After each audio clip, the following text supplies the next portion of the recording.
Hello, everyone. Hello, and welcome to the Talking Stick Show. So I have a special co-host with me this week. I have Laura Massey coming back on the show. Hello, Laura. Hi, Dale. Thanks for having me back on. And thank you for coming on. This is our third show in 3 weeks, so it's an honor to have you on. Thank you. And we Hi, have Debbie. Hello, Debbie. We have Debbie Smartt back on the show. Debbie was on probably, I'd say, a year ago, maybe a year and a half ago. Hello, Debbie. Hi, Dale. Hi, Laura. It's so good to catch up with you guys. I just got so excited when you reached out, and it was perfect timing for me. And if you'd like to tell the listeners, Debbie, a little bit about yourself, a bit of a synopsis. Oh, okay. Well, just a little bit about myself was that I do past life regression work, basically. That's my passion. And I feel that that's a very powerful tool to help people roll up their, unfinished business in this lifetime that's probably still affecting them. And I work a lot with my crystals, and I do a lot of healing work, and I do some cranial sacral work. That's about... and I go to a lot of sacred sites, and I do get involved. We've just we're frozen. Okay, we're back. Yeah, I think we're back now. It's just the connection's dropped a tiny bit, and hopefully it will go back up very soon. Unstable, it says. Can you hear me okay, guys? Yes, yeah. Brilliant. Yeah. So moving forward, this show, so me and Laura were speaking a few days ago, and it would be great to have Debbie on to talk about sacred sites. I've already heard a few stories which Debbie has had from her experiences of going around England. So I thought, coming into the summer solstice, what a great time to explore and go into the land, go into sacred sites and see where the unknown takes us. So firstly, I'd like to just talk about the summer solstice. I thought I'd have to mention it because we are coming into it next week. And I'd like to hear from Debbie and Laura what summer solstice means for you, and especially this solstice, from how much crazy shit we've had going on in the last few years. And for me, it kind of feels like the death of it all, and everything's been slowly back to normal. Well, as normal as you can call it in our terms.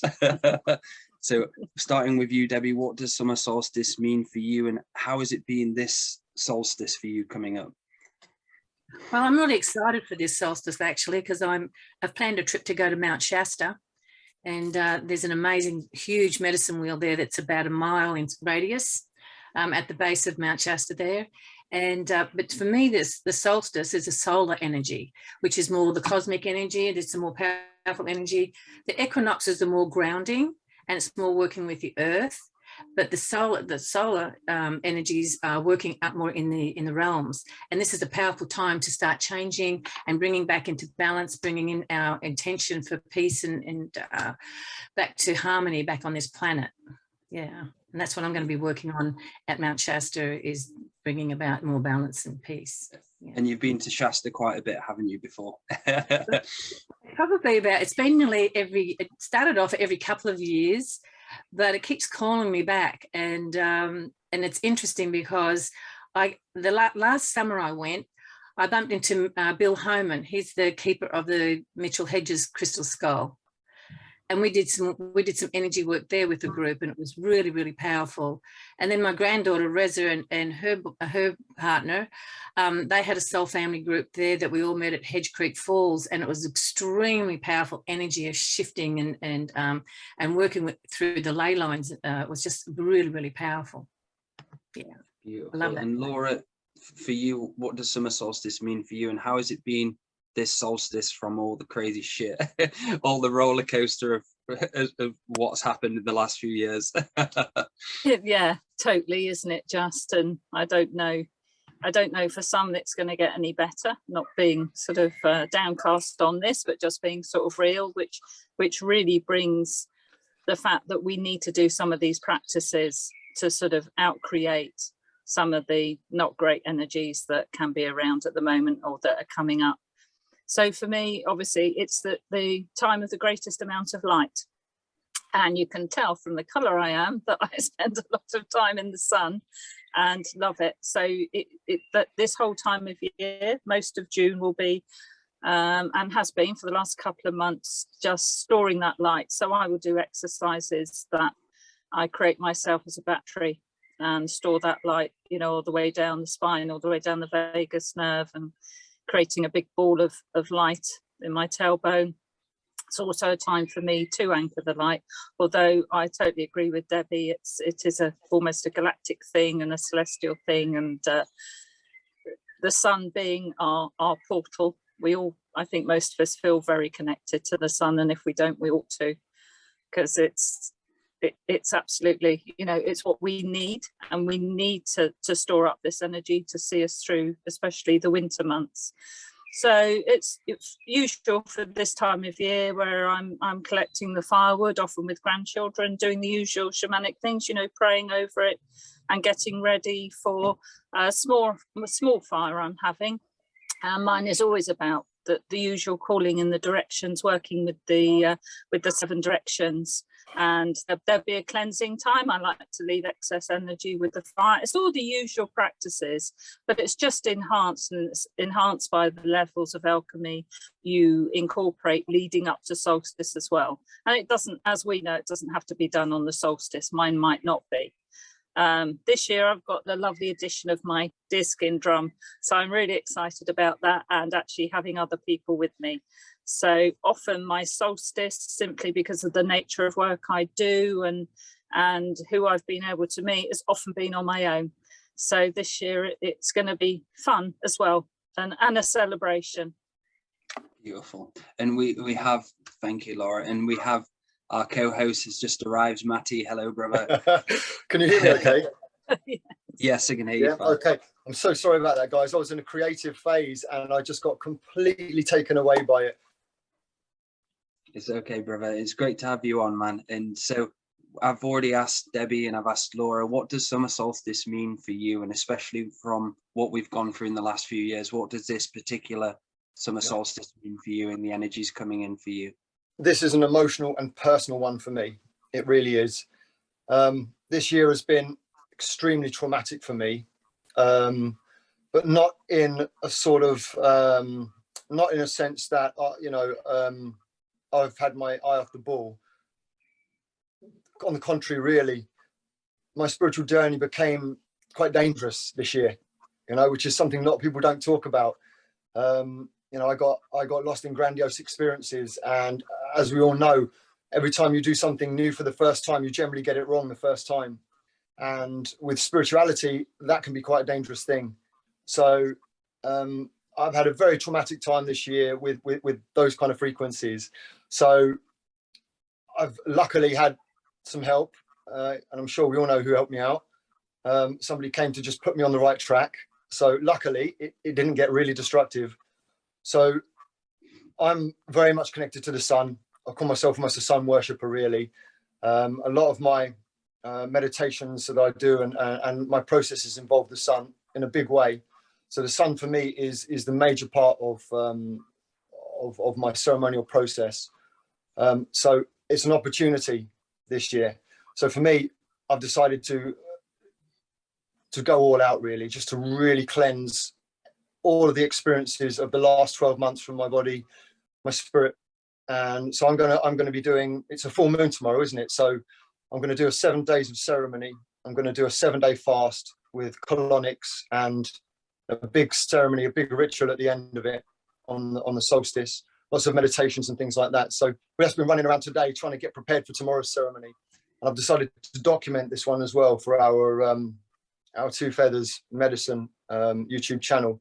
So that's what I was doing today.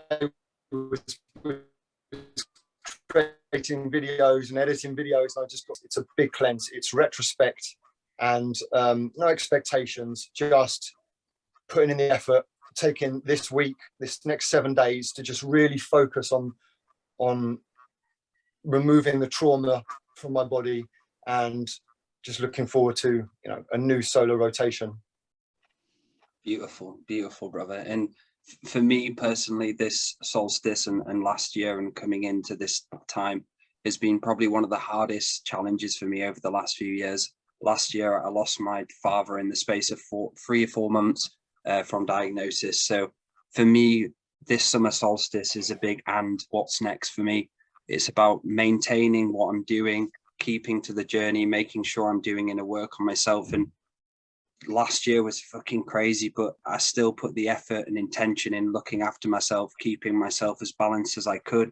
So this summer for me means the death and the rebirth. What's next for myself? Keep continuing on my journey with more power, more passion and fun, and not to take this life so seriously, because before I was taking things a bit too seriously. And so this summer means a lot to me. I've had a lot of visitations from my father of late, that he is in the ancestral home world, and my grandma as well, my spirit grandma's with him, and my nan as well. So for me, it's like, right, I've got all of this information from the unseen world. It's now, that's kind of not irrelevant, but it's just information. And now it's for me to be in the now, creating and enjoy life. And I feel my dad was one of the biggest teachers in my life. He was the hardest person to grow up with, but from speaking to Andrew and looking into the contracts between us, he was a big teacher for the soul family, a big teacher for me to wake me up. And that was one of his roles and one of our roles together and stuff like that. So for me, it's more personal this year of, right now, I'm going to get out there, get in the sun. I'm going to have fucking fun. I'm going to just dance. I'm going to enjoy myself. I've got a ceremony next week where quite a lot of people are coming to, and I'm not taking it serious anymore, where I'm serious ceremonial man. I'm doing it and getting everyone involved. I'm like, fuck it, I'm going to enjoy myself as well. And it's still not be as the one holding the space. I'm having everyone coming and equal, hold the space together. So loads of different lessons for me. So moving forward onto Maty, we're going to talk about sacred sites today, talk about the land, what the land means to us, and maybe go into some examples of stories. So we'll start with Debbie. So sacred sites, what does that mean for you? For my personal experience, when I go to these sacred sites, I tune into the energies and the frequencies there. And I always feel a shift and a change within myself. I feel it holds the codes. It really holds codes for us. And that's why everybody is so drawn to go to those places. Some people are drawn to go there to clear some of the energies, because it draws a lot of other stuff as well. People, bringing their baggage with them, I suppose. But for me, I've had some amazing experiences at the different sites, and I think I've told you several of them. And we'll go into probably them again. We'll dissect them more this time. Yeah. So for your journey, Debbie, is there any particular areas you feel like you want to talk about first, or we can talk about?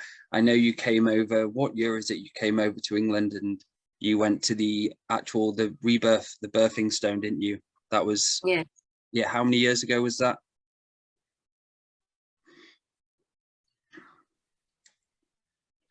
I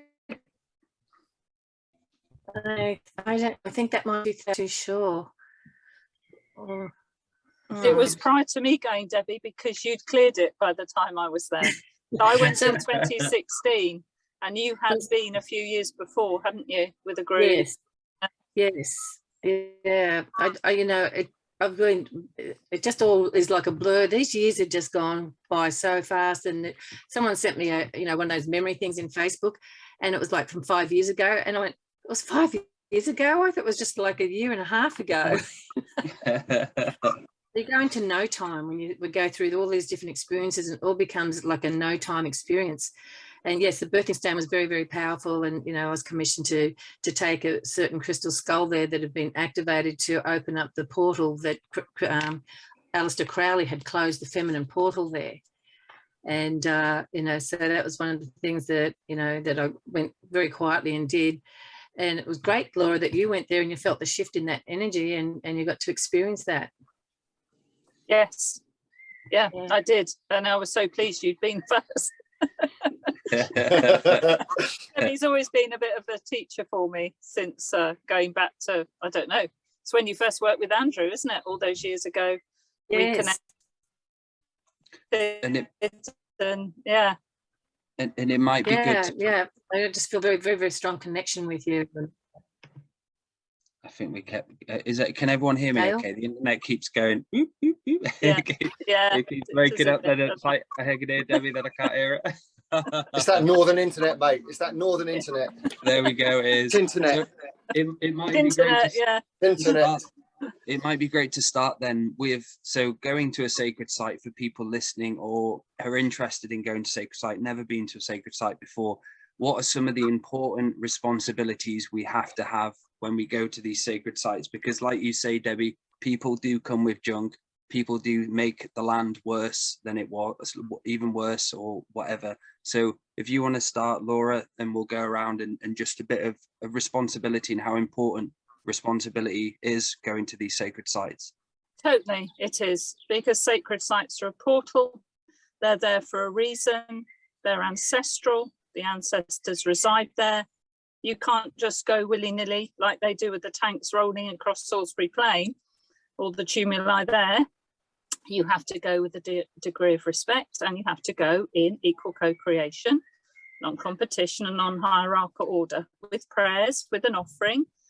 I do go up to the top of tumuli and moots, but I always do the right practices first, and I will always come pre-prepared. So I would have done revocations, and I certainly do revocations there. I certainly do prayers when I'm there. And I think it's, you've got to act in an honourable way to these beings who are caretakers of the land for eons. And that's how you get the mystical experiences. That's how you get the connection. I mean, some of them are huge portals. And as Debbie's saying, yeah, some of them have been misused and abused. And, our work is in some way to, if you like, carry the light there and increase, have them as like beacons of light for incoming light density to come to. So I'm a believer that these special places are like beacons, and they can be like beacons if we do the right work there and maintain. For me, it's my responsibility for their upkeep. However many I can get to, I will do and do my great work when I get there. I see it as a responsibility, absolutely. And have you got anything to add to that, Maty, about your experience? First of all, humility. There's no point in going to these places thinking you're Jesus, Buddha, Krishna, flipping your dreadlocks around, and it's humility, because first and foremost, you're going there for a reason, but that place is calling you. It is a co-creation, and these places are ancient, and we must remember that. We must respect that. So how does one have humility? I think the best thing to do is to put as much effort as you possibly can into the preparation. Obviously you've got to cleanse before you go. Then you've got to, or you should do, put prayers forward in time to when you're there. So, in the days and weeks leading up to it, in your ceremonies, you should be projecting forward and reaching out to the land and to the ancestors and putting other versions of yourself there, before time. So the land knows that you're coming in a multidimensional way, and it has that multidimensional frequency of who you are and the type of prayer and the type of frequency that you bring. But then I also think that once you get to these places, you have to drop that shit and just go with the flow of whatever happens, because there's no point being too structured once you get there. I think preparation depicts execution, and once you get there, then the flow of the land will take you, and the prayers they'll just flow as long as you've done that preparatory work. And then really it is just, it's just all of those things. It's the frequency that you bring there is your own frequency. You're not going there to make huge changes per se, but those changes will happen. But those changes you do, and your natural DNA and the frequencies that you bring. So really, it comes back to self-work, doesn't it? Spiritual hygiene and the respect that you show to that land, and the fact that you're co-creating with it, not going there to stomp all over it with your hippie boots. Beautiful. And what are some of the preparations you have, Debbie, before going to a sacred space and site? Very, very similar, like Maty. I do prepare before I go, and I do cleanses as well, but I do set my intention forward. just, you know, and tune into that thing. I definitely ask permission from the guardians of the land there, and of the stones, the Stone Nation and the Tree Nation that's there. You know, when I step into those places, they just feel so sacred and so holy to me that I really feel that I have to meet that energy. So, you know, I go there, you know, with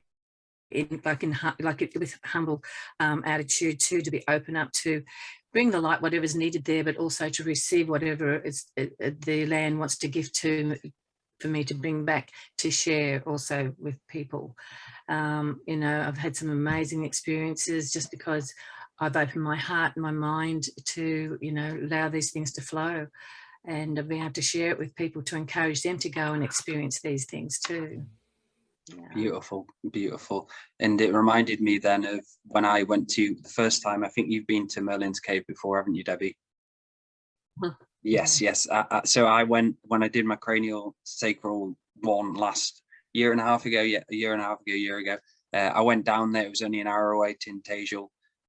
So I went down this time, and I was just thinking about it. And I remember last time I went with my friend Stephen from New York, who came over and he did some events, and we actually did work on the actual top of Merlin's Cave through it.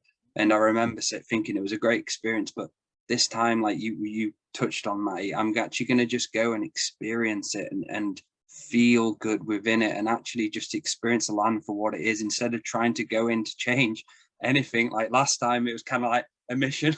It was kind of like we were there, troops going. There was loads of us just gathered going to the top. I was like, this time I'm actually just going to go in with no expectation, non-competition with the land, and go in to really feel it. And I remember I went into the cave, and there was that, you know, that like big table inside Merlin's Cave. It looks like it's humongous table of that beautiful like quartz stone. It's like Merlin's Cave's quartz, got lots of quartz in it, and it's very particular. I've actually got a piece. Have I got a piece here? No, I don't. It's downstairs. But I just laid on it with my heart open. Instead of this time trying to do anything, I was just spent time experiencing it, feeling it, and just actually so different than the first time I went to that land. So, well, this connects to grid work as well, Debbie. I know you've done a lot of grid work. What is the nature of grid work, and why do we have to be responsible for that as well? Because that's an important thing. I see loads of people doing it, and sometimes it's more dirty than it is good with what they're doing. They think they're doing good, but they're not. I see it left, right, and centre. Yeah, it's just all about tuning into the land and what the land needs. You know, I always bring gifts, like Laura was talking about before. I always just ask, you know, the crystals that I have, you know, which ones do you want to go and help bless this land and share codes with the land. And in Merlin's Cave, I just went in there with no expectations and sat in that cave, and it was just, the energies in there are incredible, beautiful and light, and the crystals, to me it looked like amethyst all glistening, because they were all still very wet, you know, because the tide goes out and you can get in there, and then you've got to get out before the tide comes back in. That made me, I'm not gonna lie, Debbie, that made me a bit worried when I was in there. I was trying to go into a deep state, and I couldn't reach that next level because of that. I was like, shit, I could hear the tide coming in. Gonna get you. Gonna get me. And so Laura, what are some of the say the responsibility for you when because you do a lot of grid work and land work as well, what are some of the preparations you go through when you're going into a site and knowing what's going to be on that site? Well, like the others have said, it's the general day-to-day spiritual hygiene is always a prerequisite, and then to make it a sort of a pilgrimage. So you up that, I send, like Matthew was saying, I send my precognitive workforce there. They must have been all around there. I've sent them all over the place. So to read revocations, to read prayers, you know, and again, not entangle. So it's not, as we were all saying, it's not about enforcing change, but the grid. So to do grid work, so mine has always been with dowsing and working with the ley lines. So I used to take early on my own medicine wheel as protection, which is womb chakra stones from Adelaide.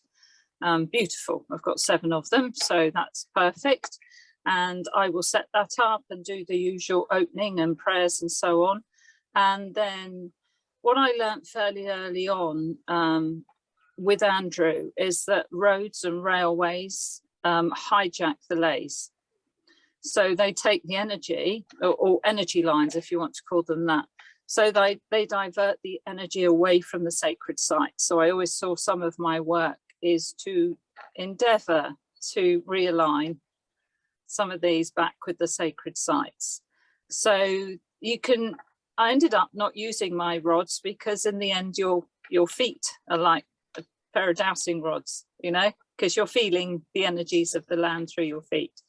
So I would work at gradually doing the prayers, and gradually it's all, you know, what you see, isn't it? So gradually I could see the line, and I could see where it was diverted. I could see where it needed to be. It's all about intention.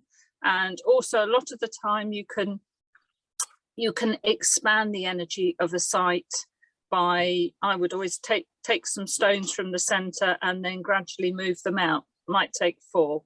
I think Andrew taught this very early on, but it's something, funnily enough, I felt like I could naturally do, because there's some things when you're drawn to these sacred places, you just do it. It's in our DNA, isn't it? We just do this. So I would pick up a stone and say prayers on it, and then take it to the north direction a bit further out than I'd found it, and keep working out and out like that to expand that energy bubble. So yes, it's a responsibility, but what you were saying is right, Dale. It's also don't be too heavy about it, you know, just enjoy it, and I can have fun with the ancestors of the land too. You know, it's just so important not to get bogged down in it. It's serious work, but you know, needn't be too serious. And Maty, do you want to expand on ley lines? And what we started talking about, Laura, was ley lines and how important those ley lines are.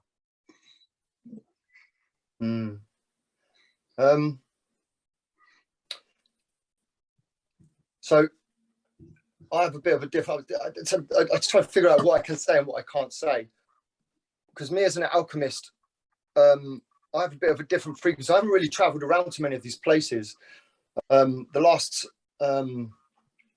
few years for me were about creating a form of alchemy where I was able to create constructs in the unseen world, rather vast construct that's able to do this kind of stuff remotely. So not just like in a light worker fashion.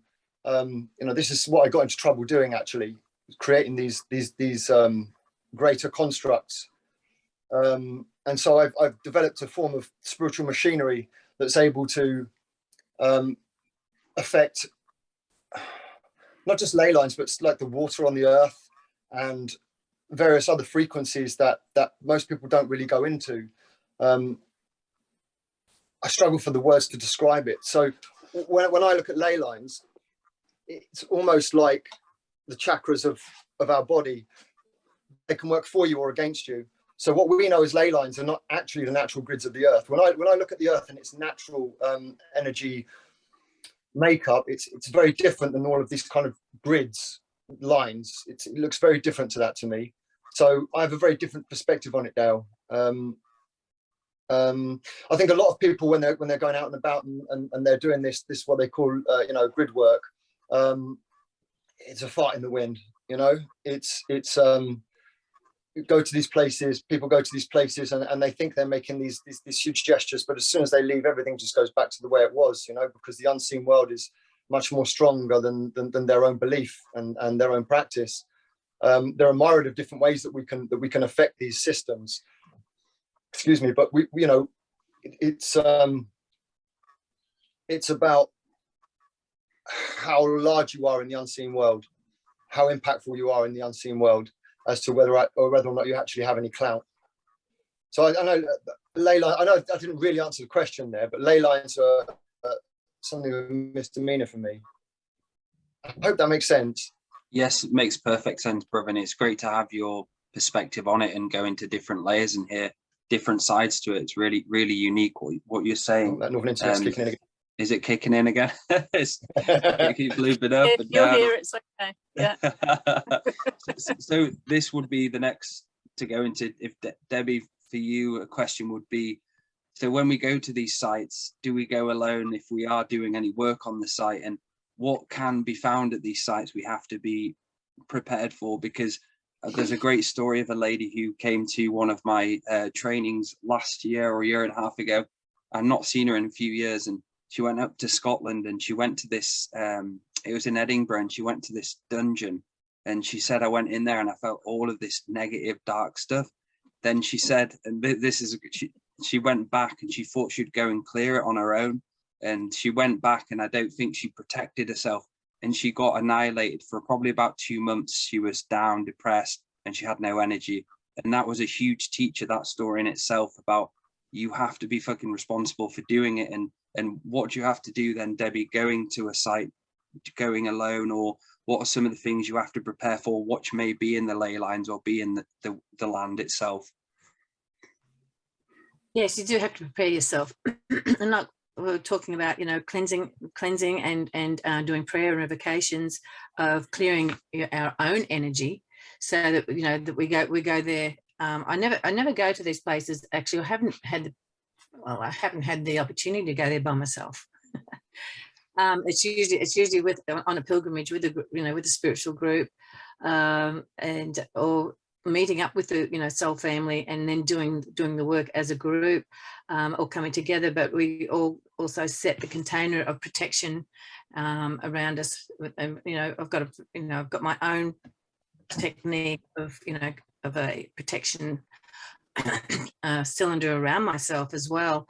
But I always ask for permission from the guides and the guardians of the land to be able to enter before I even enter into their energy field, and to do anything and get permission, because you just can't go in there and think, well, I can just change the world because of who I am or anything like that.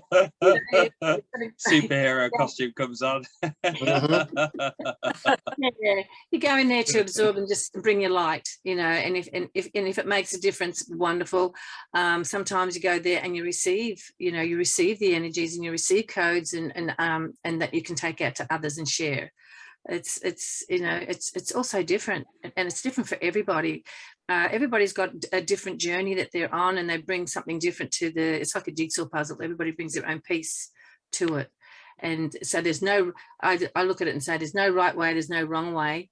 It's just that you've got to trust your own guidance and your own inner knowing when you go to a place like this, and why you're going there. You've got to, look at why you're even going there. Exactly. Yeah. And so I only go to places that I feel really, really drawn to, and I've just been really lucky and blessed to have some wonderful experiences within those places. Yeah. Beautiful. And Laura, let's talk quick about what I think we spoke about this the show before, was let's talk about going sites which are overpopulated with people going to a sacred site, and they actually make it toxic and they attract loads of ghosts and all sorts. And we think we know a place which you talked about in England. we are talking about a very famous place in England. Yes. Glastonbury. Which Massey knows well, called Glastonbury. Absolutely. I've sometimes the naive light worker aspect of me is still there. And I went recently and didn't have a very nice experience, and basically almost got shoved out my own camper van bed with some really unsavory energies, and I could see my dreaming body being bound up. And I did chat to Andrew about it, and he says, I tell so many people about Glastonbury, and it's like, yeah, you've told me before and I didn't listen.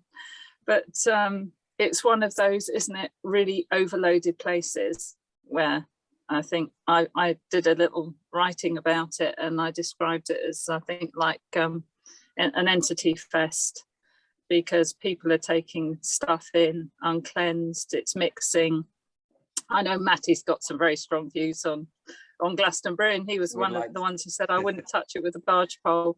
So sadly, because in my early light worker days, it was, wow, this is like a mecca for everything I love, and it's it's incense in the streets, and I think there's another Light word work and for salad it, at the cafe. Yeah, and but my latest experience, did teach me a big lesson, and it is now really a sort of a melting pot for other things that I don't want to really be a part of at the moment. But just also going back to things you shouldn't do, it reminded me of when I first started out thinking, right, churches are built on ancient sacred sites where the pagans were. I'm going to go there and connect. So going to do ceremonies in churchyards is not a good idea. Not at all. And other places like castles and all those sort of systems of domination and control. And my local town has a cathedral, a priory, a church, a castle, basically all on top of a hill. And I chose to go there to do my ceremony as well. And basically I was pushed down the hill, is all I can describe it, on the way home, with had a really bad leg for weeks until I went to ancestral lands, favourable ancestral lands, and they helped me. It just went, actually, just like that. It just went. So I have learnt the hard way, but hey, that's fine, because that's how you learn sometimes. Beautiful. And Maty, what's your take? I'm excited for this on Glastonbury. Well, I'll tell you what, I'd like to go back a little bit first as well, if I may. Were you talking about your friend that went to that place? Because what you were asking was, is what do we get from these sacred places? What is it that we get when we go there? What should we expect? Well, the truth is that what you get is exactly what you need. Even what your friend got was what she needed. Yes, she was attacked, but she's okay now, right? Yes. Yeah. So she learned a big lesson there. Yeah. So there was a lesson there from the land, So even when we do have these, what we perceive as negative experiences, we're still growing, we're still learning, if you've got the spiritual muscles to learn from your lessons. Now, Glastonbury, I mean, I went there when I was an idiot light worker, I went there, I was walking around barefoot with all the other knobheads. And it was I really didn't get it until later on. I really didn't get it, and it's not until once I'd actually purged myself of that kind of that kind of naivety, because I don't want to get too judgmental. I do like to take the piss, but really it's just naivety. And again, you learn, don't you? But I mean, the frequencies when we got in there, it was my children's reactions really that really showed me what was going on. And one of my daughters, as I said the other day, she said she's lost herself. She says, "Daddy, I've completely lost myself." This was coming from a little tiny, like 4-year-old. Daddy, I can't remember who my true self is. Absolutely insane.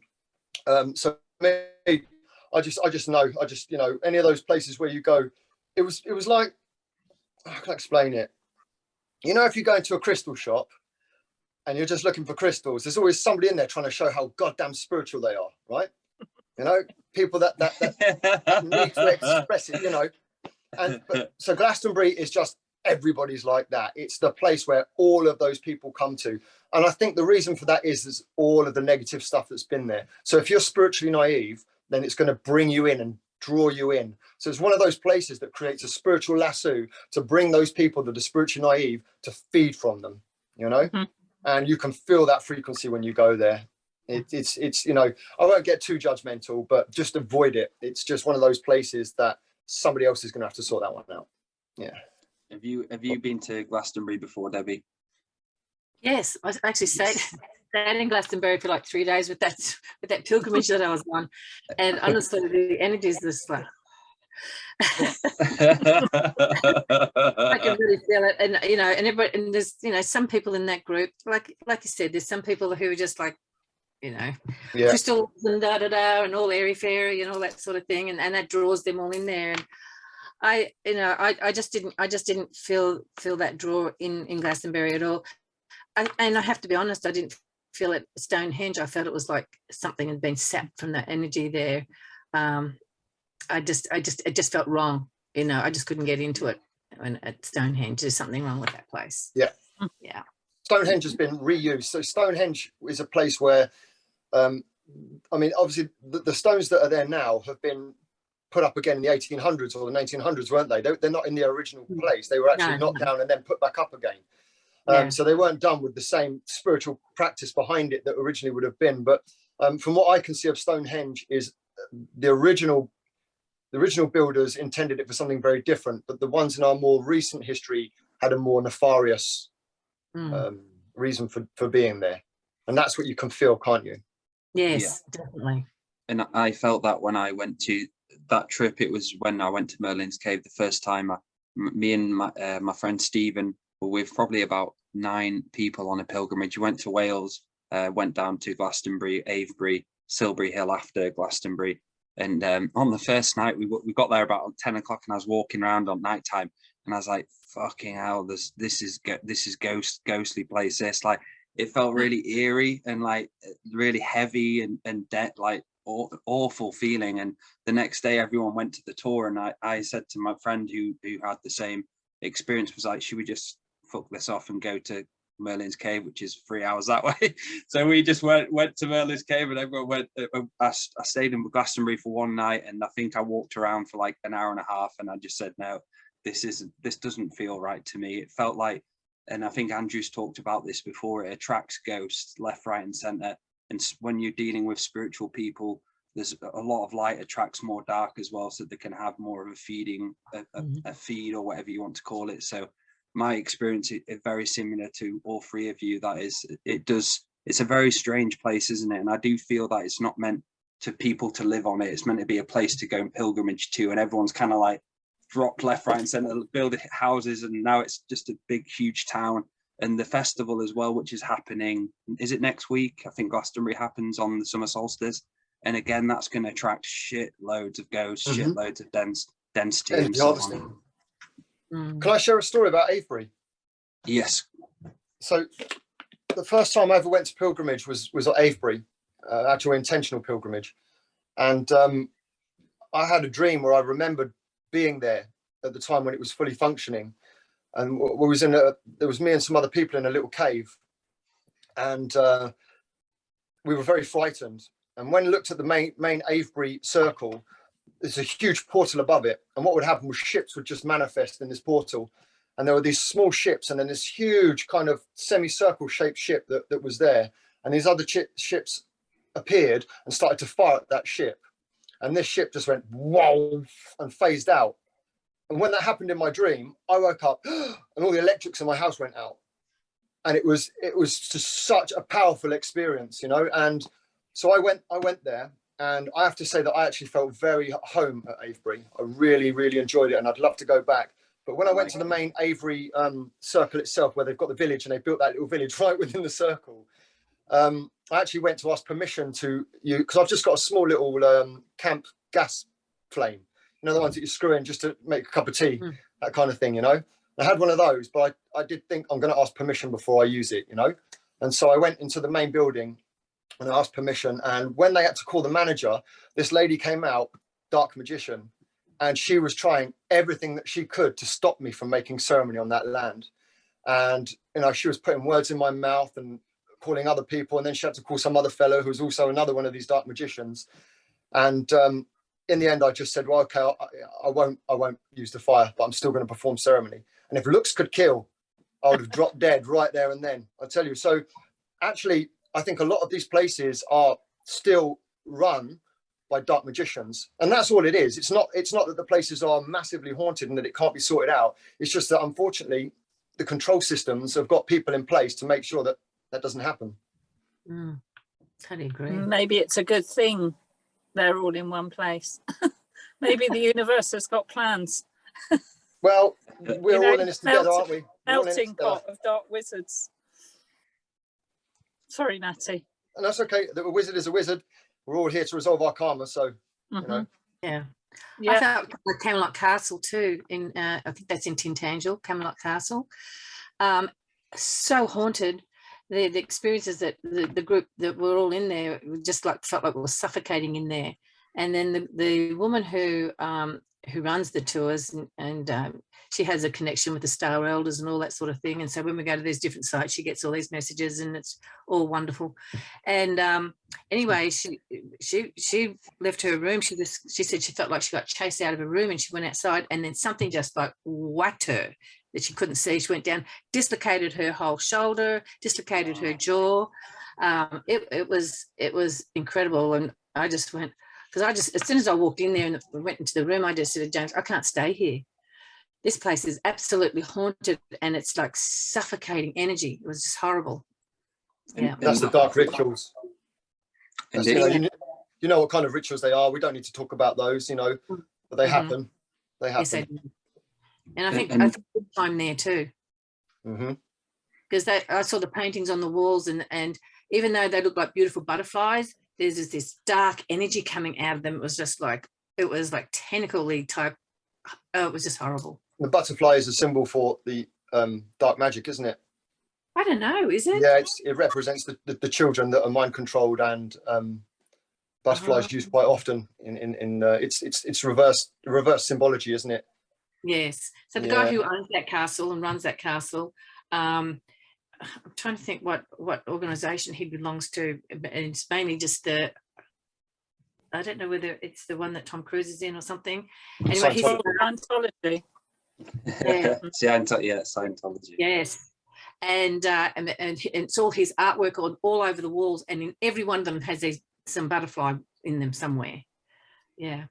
It was just dark. And is it I think it's the geometry in like areas like that, is it used to trap energy as well? Like loads of different geometry symbols actually used to hold and trap energy. So to trap people there, so if they do die on the land, that they'll be trapped in the reincarnation, or that part of them will be in that land. Is that right?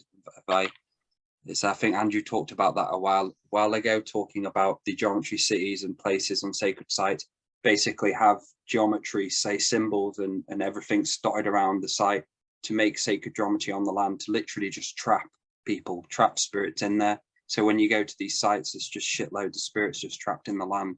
And in the same way that we would go to a place like that and we would perform a ritual with no intention of trapping anybody, our intentions is to open up the lands and allow the land to freely flow its energy as it's supposed to.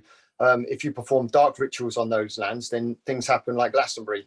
It's going to put that dark lasso out and bring that energy in that it can feed off and trap more energy and more energy and more energy. It's because you're going to bring those people in that are going to fall over and dislocate their shoulder, or give some of their power and their energy away to those places. This dark ritual, it's powerful. I prefer the lesser unknown sites. Yes.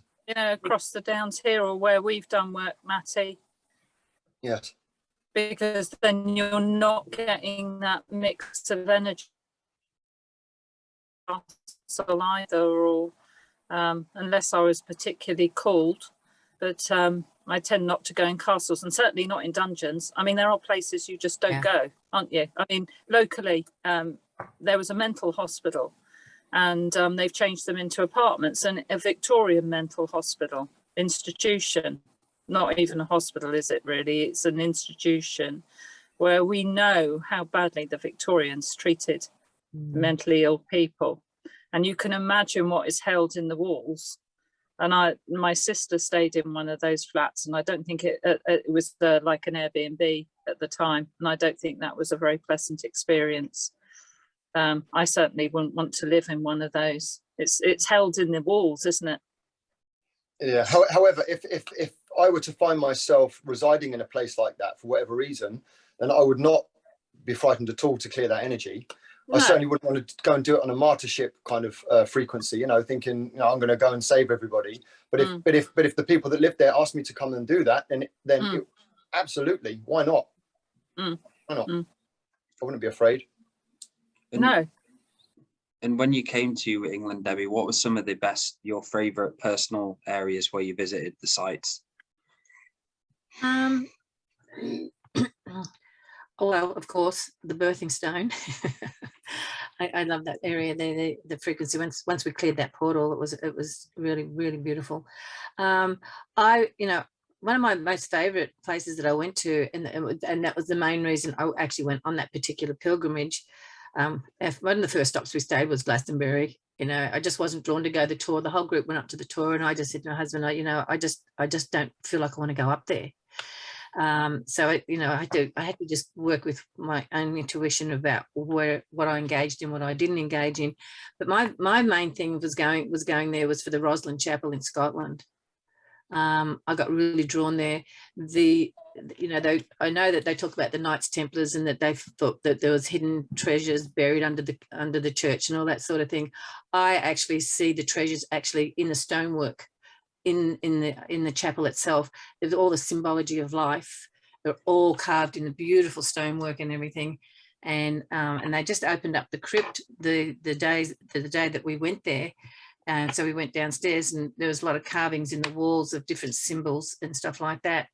And and it was quite interesting. I don't know if I shared that with you about my husband down there. He wasn't really into reincarnation or anything. He was more biblical minded, but he just went on these sacred tours with me just because he loves ancient history and stuff. Anyway, he got very drawn to. In the crypt down at the very end was an altar, and above the altar was a beautiful stained glass window of Yeshua ascending, and it was all blue and gold and like coloured stone glass in it. He was drawn to go down there, and there was a beautiful cushion there, and he was kneeling on it, and he's put his hands up. I was very drawn to the little side room. It had all the symbols and everything. I'm a real big one for looking in the symbols and feeling the energies and stuff like that. And I know some of the symbols have been hijacked, and I was trying to clear some of those. And anyway, so when I came back out of that room, there was this woman who was in our group. She was crying and crying on my husband's shoulder, actually. And I'm thinking, oh my God, what did he say to her? Anyway, she turned around and she shared with me, she said she watched him walk very slowly in reverence down to the altar and kneel down on that cushion and put his hands up in prayer. And she said, and she saw this beautiful golden energy come out of the stained glass window and download him with a whole lot of golden codes. And she said, and she saw him transform into one of the original Knights Templars. And she was telling me this on the side after, he moved away. And I said, oh, I don't know if I can tell him that because he doesn't believe in reincarnation. And I was going, he's just going to think that this is a whole lot of BS, And then we went back upstairs and started walking around the church. And on either side of the church, I don't know if you've been in the Roslyn Chapel, it's just amazing. But on either side is an original Knights Templar buried, and there's a carved stonework of him in his full, regalia. And my husband kept going over to this one side and going over to this one side, and I kept, I wanted to look at all these other things, and he kept going back to that. And I said, why do you keep going back to that and staring at this? And he goes, I don't know how to say this, he said, but I feel like I was buried there. Wow. Yeah. And so then I went, well, I'm going to share something with you. And so I shared with him what Barbara had told me, what she saw, and, what she experienced when she was watching him down in the crypt. And he goes, you know what, that seems right. And he had an awakening right there and then. Yeah. Wow. Yeah. That's awesome. And so sometimes I think these trips, are really meant to awaken us as well. Yeah. Yes. Yeah, totally. Beautiful. And that's it for me. And like you, Debbie and Laura and Matty, when we go on those pilgrimage, we go to experience kind of the unknown and just have, like you say, Debbie, your heart open, listening, experiencing the land, and those synchronicities and those contracts are waiting for you to happen, and without expectation of just full enjoyment, experiencing the moment for moment, instead of trying to go there with like Power Ranger style and right, I'm gonna fucking kick ass, clear this out, clear ley line, I've cleared this ley line, that ley line, clear the Michael line, every line out. Well, your unseen world will take care of stuff for you anyway, won't it? So you can just go somewhere and your unseen world that's with you maybe we'll be doing Yeah, or just And- then just to enjoy it, Yeah, like you're saying, enjoy the you know, frequencies yeah. and the ambience of it. I mean, I was really drawn to it because I had seen a picture of the inside of the Roslyn Chapel, and to me, it looked like beautiful lace work and knowing all the symbols and everything in it. And I said to my husband, I really want to renew our marriage vows in the Roslyn Chapel for some reason. I just really felt drawn to do that. So we waited for our tour group and everybody to sort of go into the gift shop. You know, they went off to get coffee and whatever. And it went really quiet in there. And I said, I'm really drawn to go over in this one particular corner of the church. And there was like a little altar there. So we stood with each other and renewed our vows to each other. And then later on, and then the tour guide came in looking for us because the bus was about to go. And I said, I don't know, this corner is really powerful. And he said, that's Ascension Corner. That's the Ascension symbols, all for Ascension. That's amazing. Some of the experiences are like when you're speaking, Debbie, and selling that story, it's not unreal, but it's like it's crazy cool story. And some of the great experiences we have there. My first pilgrimage ever, I went down to Silbury Hill and I went to Merlin's Cave, and I was in tears from how beautiful the actual land was and the scenario. It was a sunny day, there was not a cloud in the sky, and the night sky there was stars everywhere. And I remember walking to Merlin's Cave with just tears in my eyes, because it felt like I really needed this, just to really go and just let go of all the bullshit which was going on in my life. And we had, I think I spoke about this crazy story to you, Debbie. I think I mentioned it on the show a long time ago, but I went with my friend Stephen, and he was doing some land. He does a lot of land work. He chooses to do that. I've done it with him a few times. I don't choose to do it a lot with him still in this present year. I haven't spoke to him for a while, but he was doing a lot of work on the land around there. And he basically was talking about these fire phoenix spirits he kept seeing, phoenix spirits left, right and center. And we're in Wales, and we woke up and a lady called Neve, who is from Ireland, messages, and she goes, oh, there's a crop circle appeared 4 miles or 5 miles from where you are now. It just appeared that day, and it had a phoenix on it, and it had like Aztec symbols.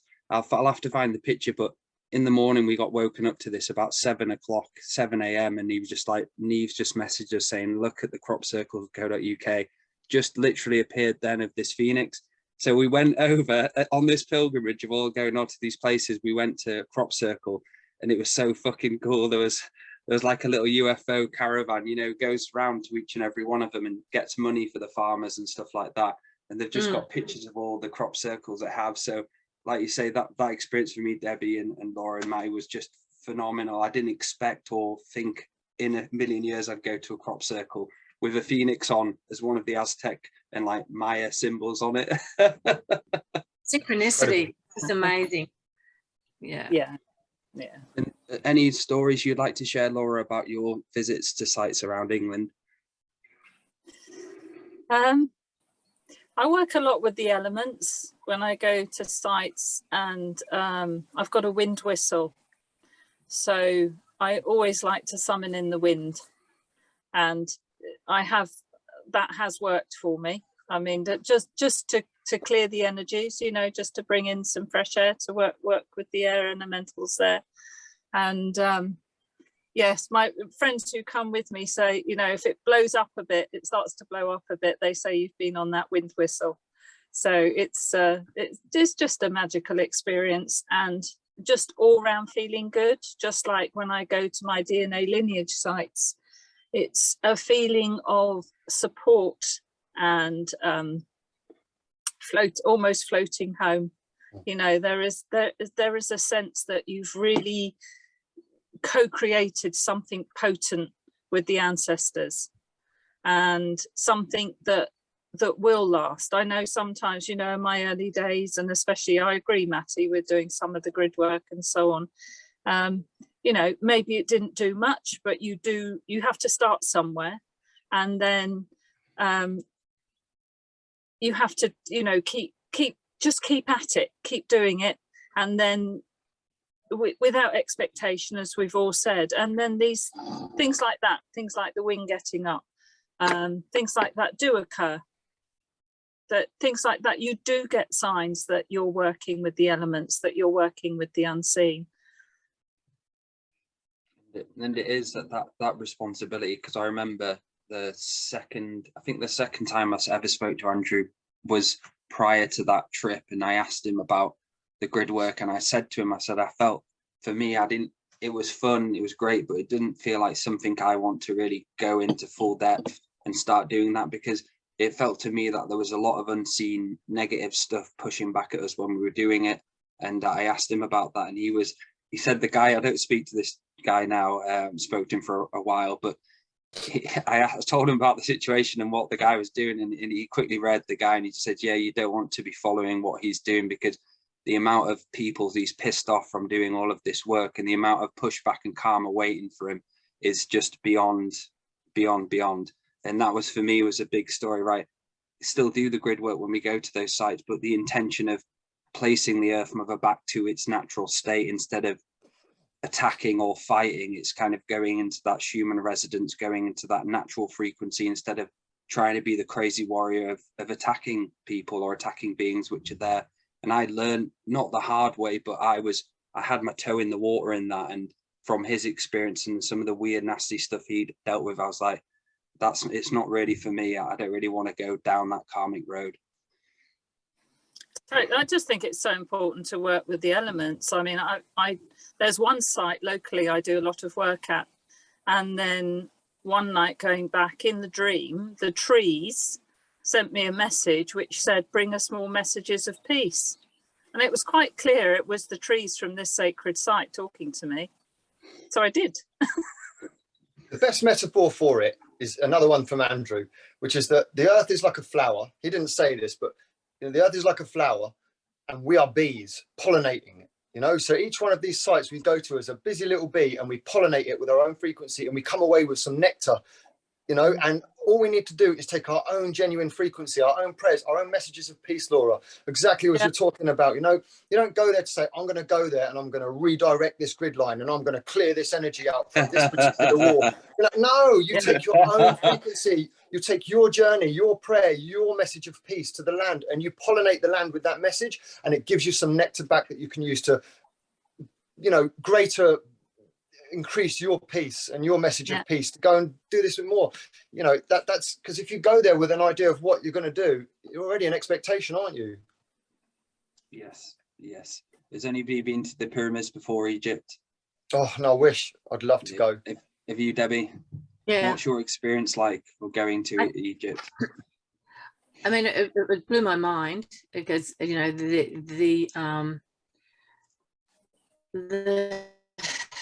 the buildings, the statues and everything are huge, and it makes you look. It made me realize that the race before, I'd say probably before BC, the ancient early races that were there, I to me feel like they might have been like giants. I mean, that the statues are just so enormous. Everything is just so enormous. But I really feel that it's been very hijacked.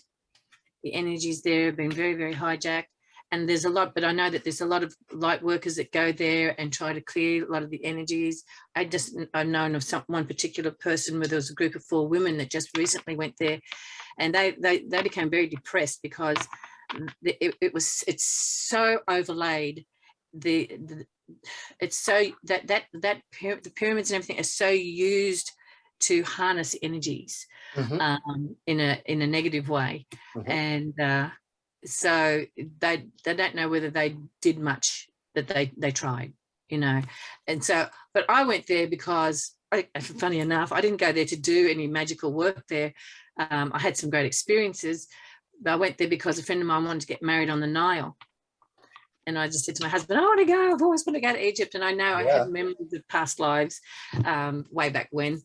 And so I always had a drawing to go just to see it and experience it for what it was. And it was pretty, it's amazing. And but I do know that it has been hijacked very heavily. It is the center of the dark energy. So there are certain places, if you imagine, that would be the main place for the dark energy. I think Ireland is the place for the good energy. I something like that. I can't remember. So I'd like to go there for my own personal selfish reasons. I would just like to go into the King's Chamber and sing. That's all I want to do for my own personal reasons, not for any expectation. I just want to go in there, just sing some of my songs and just be in there and do that there at that particular place, just for the experience of it. They opened up one of the pyramids when we were there, and the funny enough, the wedding group, they all decided they wanted to go ride on camels, and my husband and I decided we wanted to actually go into the pyramid. And they opened up this one, I think it was Cheops or something like that, I can't remember. Anyway, and you go down this really steep ramp, go down, you know, and it's really narrow, and people were freaking out and going through there. Some women were screaming and had to get out, you know, claustrophobic. It was like 120 degrees in the shade. It was so bloody hot. But I said to my husband, I don't know, I'm just really drawn to go in there. I just feel like I want to clear some energies in there. I never went with that intention originally, but that was what was pulling me. Yeah. So anyway, we go. So and you're not allowed to take cameras in there, but you know, there's a lot of Japanese with their cell phones taking pictures. Anyway, beside the point. So we all go down there, and it's all squashy in there, and there's a sarcophagus there that's open, but there's no carvings whatsoever on the walls. My husband goes to me, he said, I just think that this was a place where there was a storage room of some sorts. It's cool. Ice storage. Yeah. Anyway, I said to him, I like the frequencies of pyramids anyway, that, you know, they're supposed to be reasonably powerful, you know, if you can put your intention in them.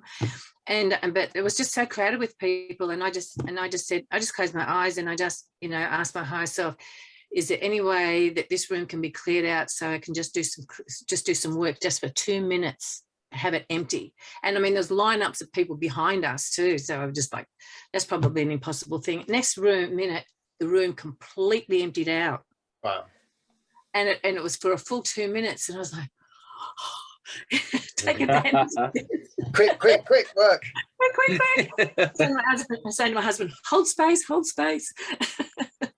Yeah, and I really felt like, you know, could lift up some of that energy. It was, but you know, I don't feel that it did it on a grand scale. I just felt like there's something that I don't even know what, but I felt like something was working in conjunction with me and allowed me that space.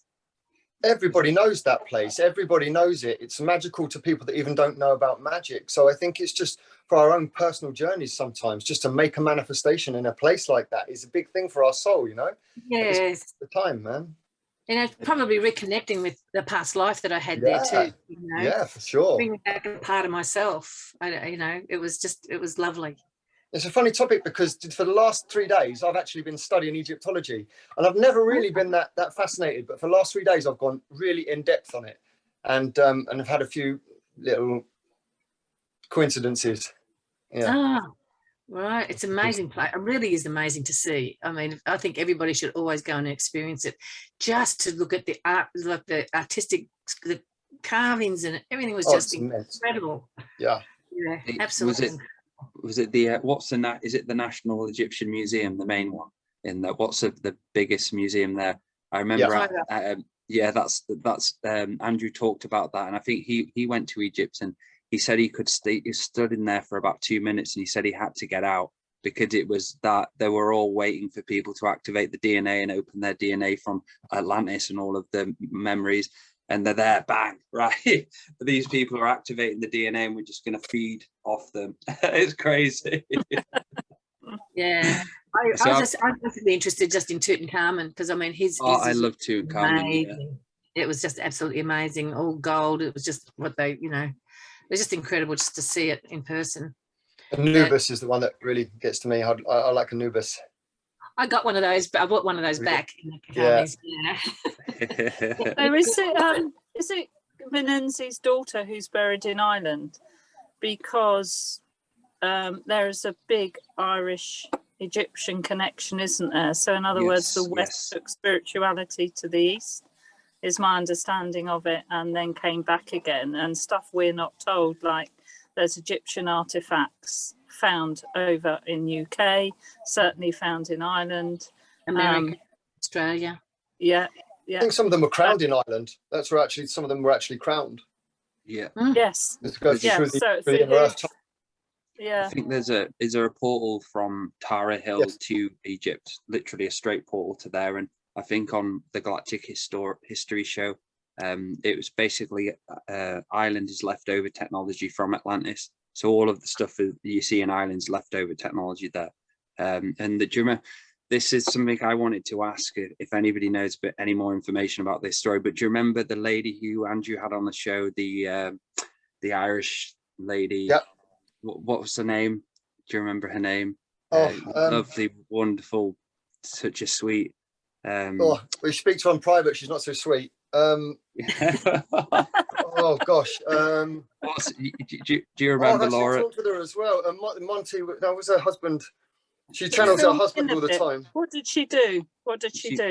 She was on the show talking about Ireland, all the when you talked and did the series about Ireland. And all oh, you mean Veronica King? Veronica King, who still has £50 of my money that I donated and never ended up opening up this natural healing centre. Yeah. Okay, open it up for kind of worms here. Yeah. No, I wasn't particularly touched by her kindness, to be honest with you, mate. This is something I wanted to confirm and ask if the story, because I remember wasn't there an organization of Andrew going and get people coming together and drumming. Like hundreds of people and going to Tara Hill, going to do pilgrimage, and didn't something happen? Okay. It's actually in a pub. Yeah, so if you look, she did. I don't want to go too deep into it, but yes. She did messages from her deceased husband. And what happened was she started to put her own agenda into these messages. And then one of them, she actually attacked Andrew and accused him of turning to the cabal. Yeah. Okay.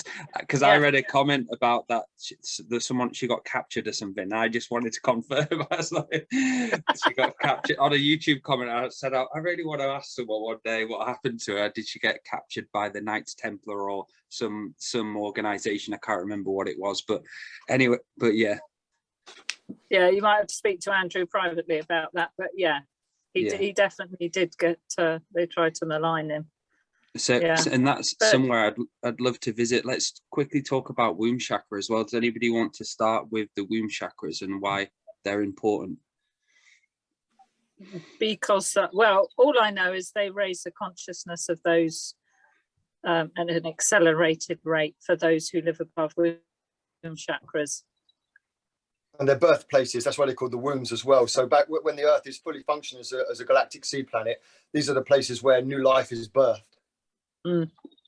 It's interesting because Sean Bond, when he was on visiting here one time, he walked the land because I've got 5 acres here up on a hill and on a ridge, and he said he found a womb chakra and on my property, and so I did a little bit of ceremony there, but it is right in the beginning of my huge big vegetable garden.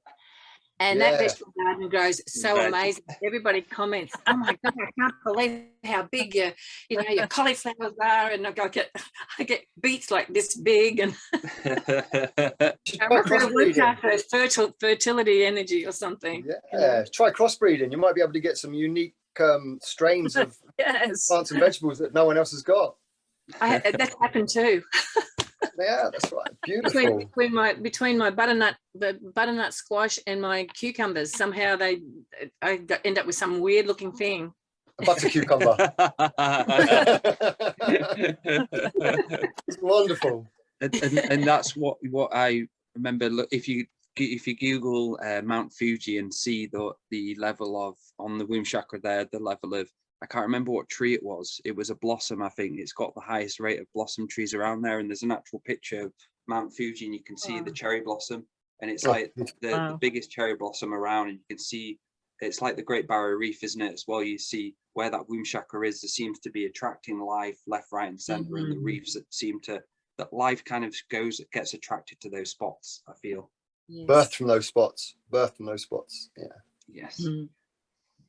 And anybody want to add anything about the womb chakras or any experience they've had personally with it? I know, Laura, you'll be going up to the womb chakra in Scotland, the Inverness and where the Ben Nevis, are you going towards Ben Nevis? I don't know where Ben Nevis is, to be honest. Is it near Loch Ness?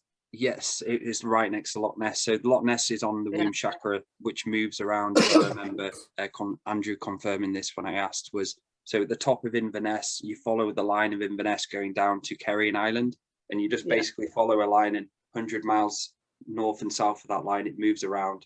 So it goes always through Ben Nevis and stuff. And Scotland's just an unreal place. It's one of my favourite places I've visited. Yeah, well, according to Michael Tazarian, I mean, that was one of the places of Atlantis. Atlantis being a culture rather than a complete landmass, from my understanding of what he's saying, and Atlantis being mostly over sort of Iceland, Scotland, well, all of the UK really, and I think as far as down as the Azores. But certainly, if you look at, just going back to what we were originally saying, talking about, sacred sites and standing stones, I'm wondering, there's many standing stones, aren't there, in Scotland? So are they technology of the Atlanteans? Which is something I'd like to find out about more, because they're very accurate is another thing. They're more accurate in Scotland than they are the further east you go. So it sounds like this is an Atlantean technology. I also find, I don't know whether anybody else has, you must have noticed this, when you look at the words related to stones. So we know that stones, put the S the other way around is tones. And then all the words related to the land and circles. So we have bound and wound, or wound, if you turn it another way. We have round. We have our pound coin is round. It's a pound. Yeah. A hound is a dog that works on the land. I mean, there is just an interesting connection there. I'm just putting that out there. If anybody knows why, because it must be in the sound. There you are. Sound is another word. Sound, yeah. I was thinking. Yeah, and stones are about. I mean, they've actually, with Carillion photography, they've actually photographed. This is a long time ago. They photographed the chakra colours coming out of stones at Avebury. Well, other stones too, I'm sure. So stones are. So we know they're the record keepers. Yes. So we know they're like a ancient Wi-Fi, I guess. So they're drawing up information from the earth and sending it out. And I guess people danced and sung within circles of stones to bathe in that good energy, or to enhance that good energy with frequency. Yeah, it's frequency, vibration. Vibration, right? Mm-hmm. So this is all probably a really ancient technology, which could quite possibly go back to Atlantis, because they were, they were very advanced in technology, weren't they? So what I'm saying is, are some of these stones much older? They're certainly much older at times than we've been told.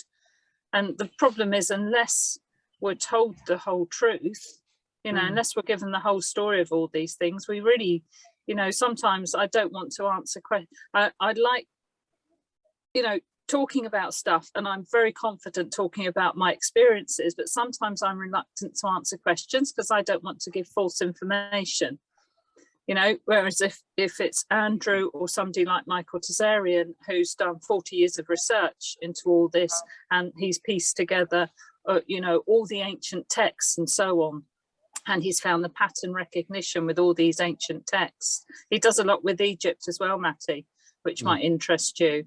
And his research is sort of, it's just incredible, the amount of research he's done and what he's putting out there to try and get the truth out. And I'm just interested in how old these stones are, really. I think a lot of it. Sorry, go on, Tim. Sorry. Well, you talk about, it's in the olden times they had the oracles. They'd read the stones, and the stones carry information. And so, like you're saying, if it holds ancient wisdom and information there for us if we know how to access it. Yeah. And I just had a past life memory a few years back. Someone was helping me go back and do a regression, and it was in England, in Wales somewhere, and one of the hinges of, with the stones, but it was way back in ancient times, and I used to lean up against the stones with my back, and I'd absorb it, and it would give me information. And you know, that came through as well. And I thought, wow, I didn't realize, I know they carry frequency, but I didn't know they had information. Yeah. I guess that's what it is, isn't it?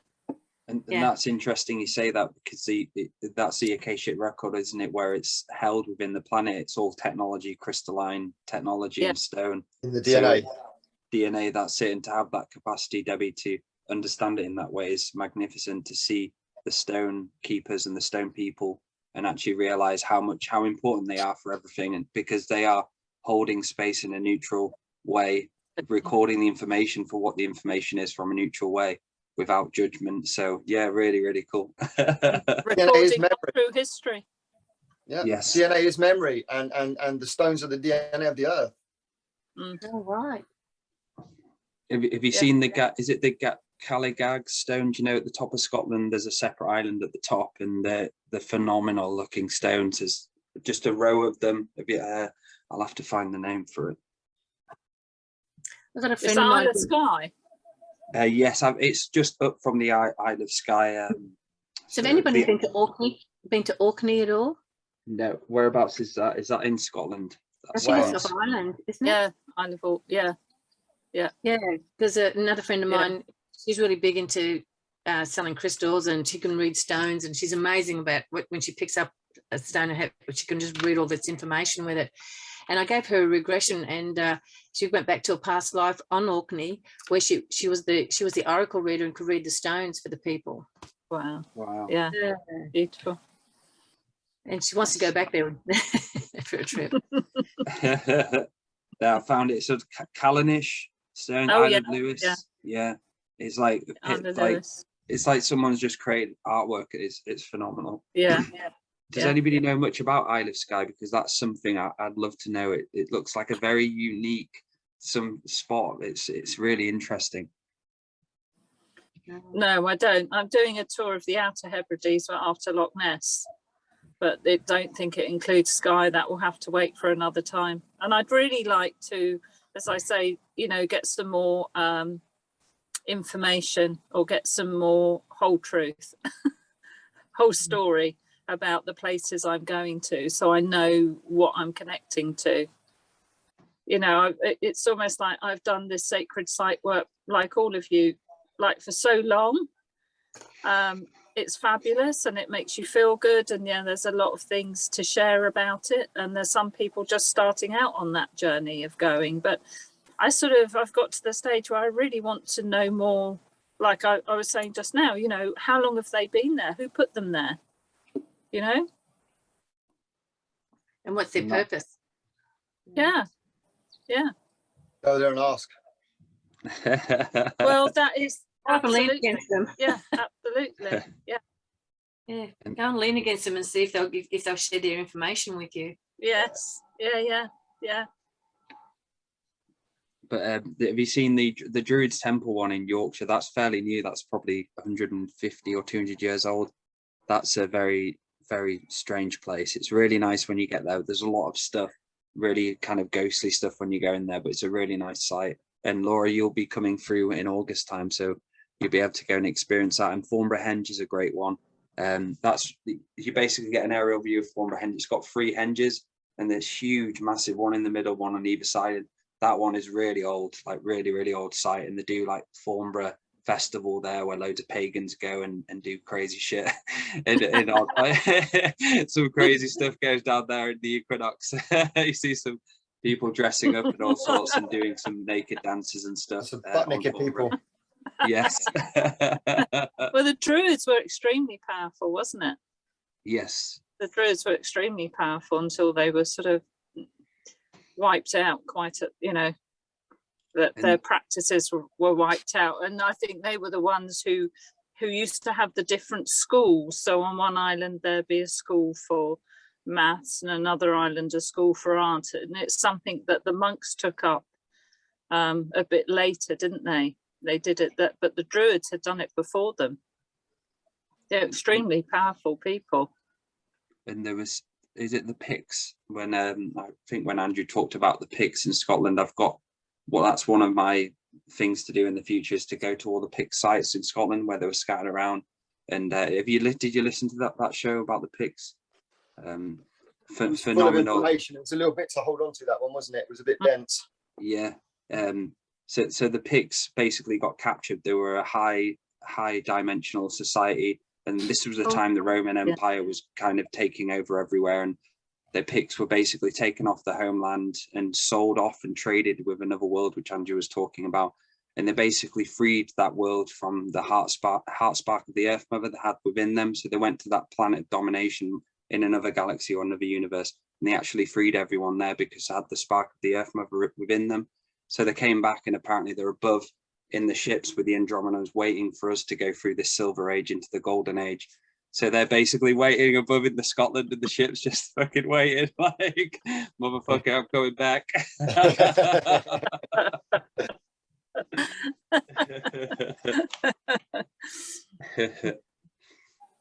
So yes, I feel that would be a great place to wrap it up on. I've got to go and put the kids to bed and do everything, but yeah, what a fun conversation this has been, and at some point let's do this again. And thank you so much, Debbie, for taking the time and joining us today.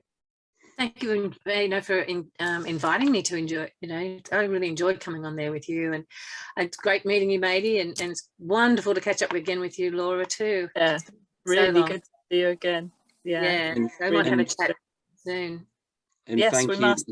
Laura and Matthew, for coming on and co-hosting this. I just felt like it needed to happen, and it's fun speaking with you and co-creating with you. It's great to have friends, and for me, that's been the next stage, is getting more friends who are more doing the work and everything like that. And you two came into and messaged me, and it's really, really cool to have you guys. Thanks. It's been great being on. Lovely to see you all again. And how can people get a hold of you quickly, Debbie, if they're wanting a past life regression session? They can just go to my website, and it's Blue Realm Hypnosis.net. Brilliant. And I'll pop the details below. Brilliant, guys. Well, thank you so much, and good night, everyone, and thank you for watching the show. Bless you all. Thank you, guys. Bye. Take Thank care. you. Bye now.